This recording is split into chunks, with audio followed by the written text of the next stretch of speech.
Dear children, I welcome you in today's English class. Let's start the lesson, The Old Clock Shop, where we left in video 1. The clocks ticked on. Ray calmly wrote another message. Have you come to pick up a clock or watch? Then he pointed to the lone board filled with hanging clocks and pocket watches.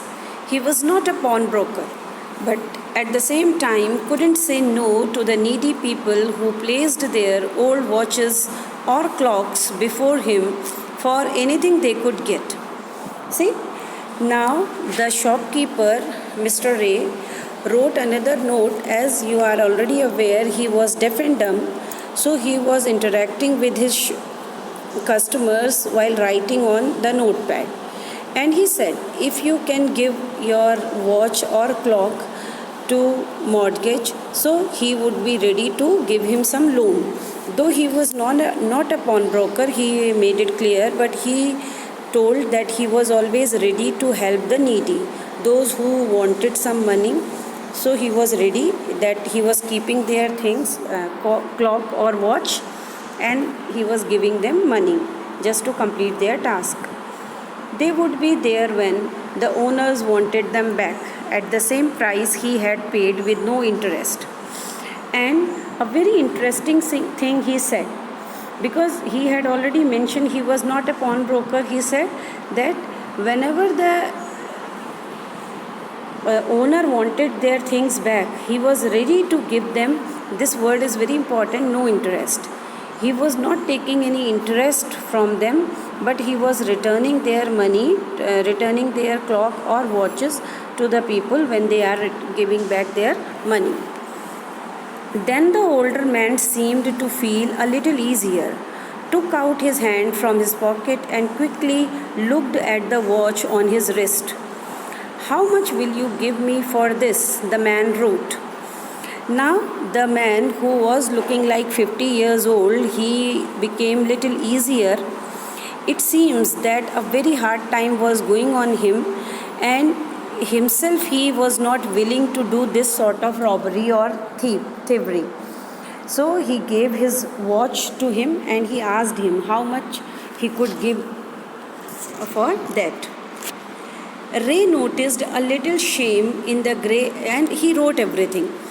Ray noticed a little shame in the grey eyes looking at him. Now Ray was a very good human judge, so he could see that there was a sort of shame in the eyes of that 50 years old man. The watch was nothing special and yet had great powers. It was something to exchange, a way out of a bad situation. Though the watch he was giving him was just an ordinary watch, nothing special, but that watch has something special that he was giving him for exchange. This watch had stopped him to do a wrong thing in his life when situations were not in his favor.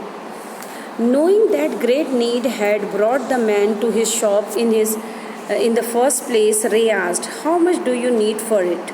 The reply came back on the notepad, whatever it's worth.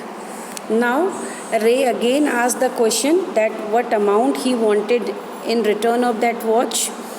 So, the man wrote whatever was the worth of that watch. See, we can see that both the people, Mr. Ray as well as the 50 years old man who came in disguise of a customer, both of them were good human being, gentle human being.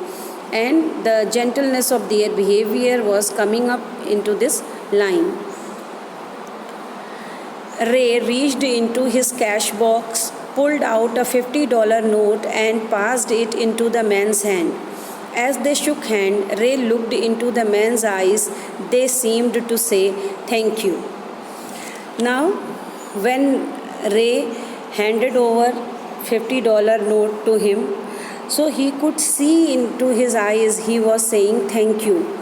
Actually, he was thanking Mr. Ray so that he had stopped him doing something wrong in his life, though the situation was really hard for him. But still he was going to commit a crime which was stopped by the gentle and generous behavior of Mr. Ray.